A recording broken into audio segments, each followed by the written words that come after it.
Hello everyone, welcome to my channel, and this video is regarding the type of assessment, and the previous video was about the assessment and its importance, its needs, its concept that I already discussed with you. So if you have any doubt regarding this video, let me know in the comment section, and I'm going to tell you today the type of assessment, and the next video will be about the principle of assessment. So watch this video till the end, and if you have any doubt, please let me know. I'm saying it again. Okay, so first is the type of assessment. What is the type of assessment? Here, type of assessment we consider that uh, formative assessment is the first part for this. Okay, and how's that first part? That in this formative assessment,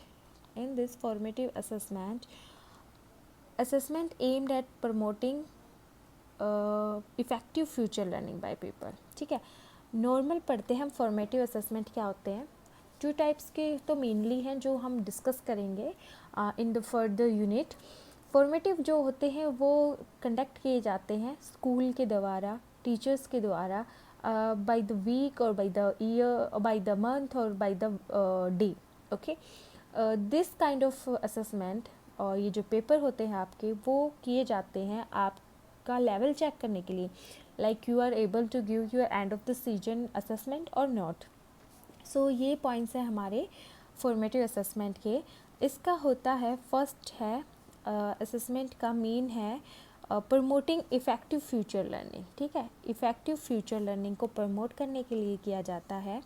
by doing this people get feedback. ये करने से क्या होता है, feedback मिलता है. Students हो या कोई भी हो, कॉलेज स्टूडेंट है या फिर स्कूल स्टूडेंट है, उसको फीडबैक मिलता है और ये क्या शो करता है, इफ़ेक्टिव लर्निंग शो करता है बाद में. ठीक है, और ये असेसमेंट क्या है, it stands to identify error.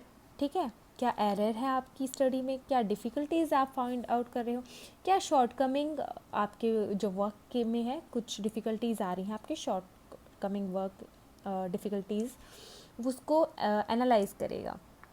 फिर उसके बाद क्या होगा भाई, वो अगर मैं as a teacher I am analyse you, so क्या करूँगी, मैं आपको एडवाइस करूँगी, गाइडेंस करूँगी एंड इन्फॉर्मेशन दूँगी और आपको क्या करूँगी, आपकी फ्यूचर को इम्प्रूव कर दूँगी आगे के लिए. ठीक है, अब आते हैं समेटिव असेसमेंट.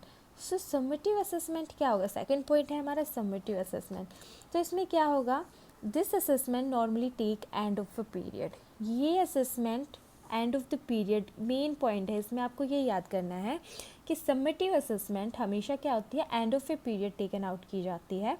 इसका मतलब ये होता है कि आपका 6 मंथ अगर आपका सेम वाइज है, ठीक है, आपका सेमेस्टर सिस्टम है, तो आपको 6 मंथ में आपको उतने सिलेबस का एग्ज़ाम देना पड़ेगा.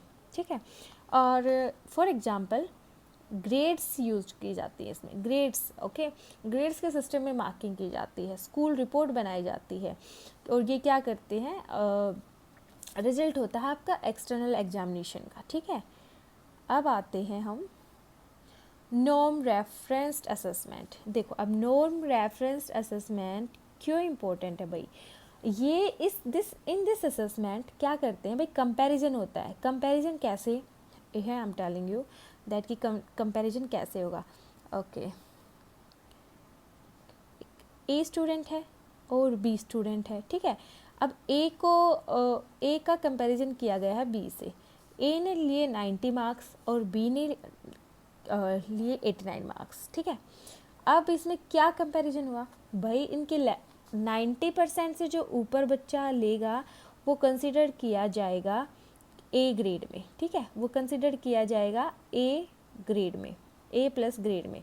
ठीक है, अब बी जो स्टूडेंट है उसने लिए हैं 89, सो उसकी ग्रेड ऑटोमेटिकली ए हो जाएगी. ठीक है, वो ए ग्रेड में आ जाएगा. सो ये क्या है, ये एक टाइप की कंपैरिजन होता है स्टूडेंट्स के बीच में. Okay, criteria reference assessment. Okay, so this one is also the important. तो क्या वो था नॉर्म वाला. ठीक है, उसमें नॉर्म वाले में क्या होती है, बच्चों के बीच में कंपटीशन होता है, उनकी ग्रेड के बीच में कंपैरिजन होता है.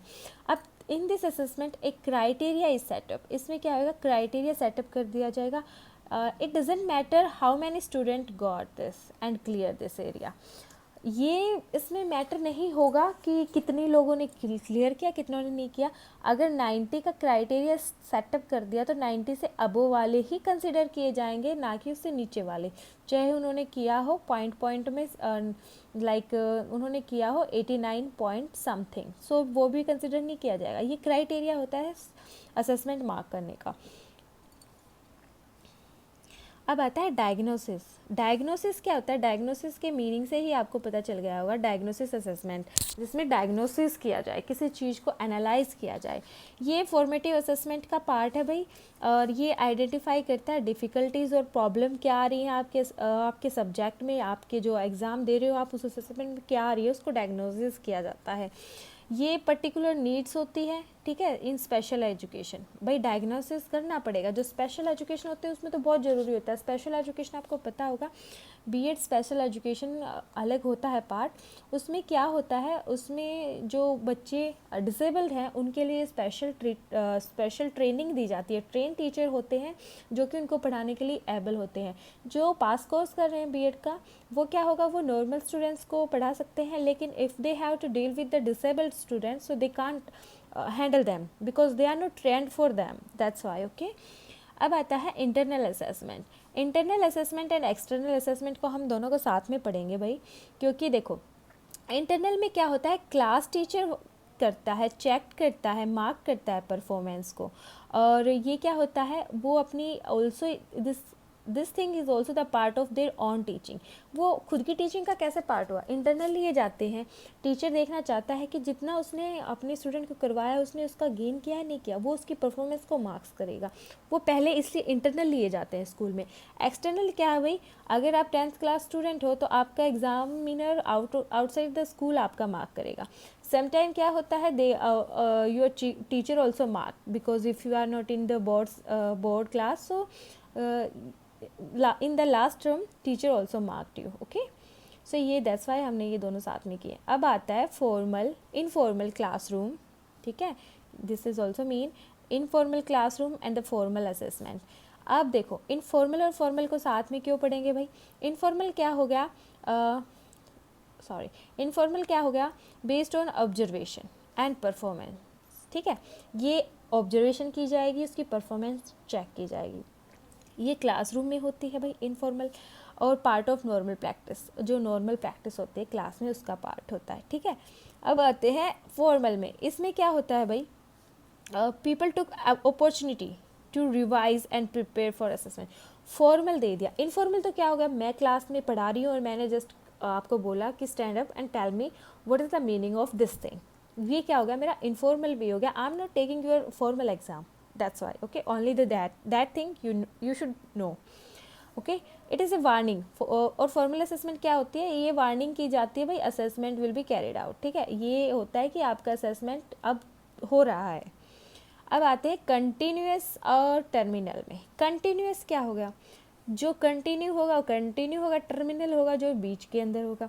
Help in final assessment. Continuous क्या है, कंटिन्यूस ले रही हूँ मैं एग्ज़ाम, मैं एक टीचर हूँ, मैं अपने बच्चों को पढ़ा रही हूँ, मैं अपने बच्चों को केमिस्ट्री पढ़ा रही हूँ, मैंने एक चैप्टर करवाया, आई टुक देयर टेस्ट, सो क्या हुआ, I am preparing them for final assessment, so continuous assessment इस पीरियड में आ गए।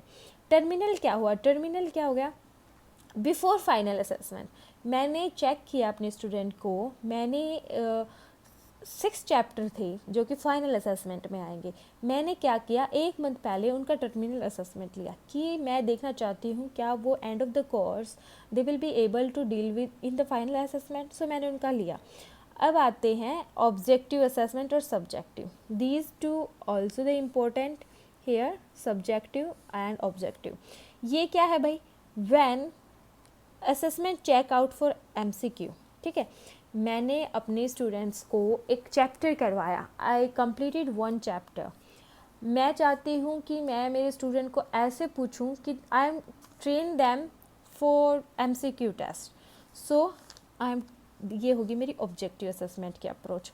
अब सब्जेक्टिव में क्या आया, I am taking some of test after 1 week और after two week on the piece of paper, ठीक है। ये पीस ऑफ पेपर होगा, ये सब्जेक्टिव होगा, बच्चे को लिखना पड़ेगा इसमें।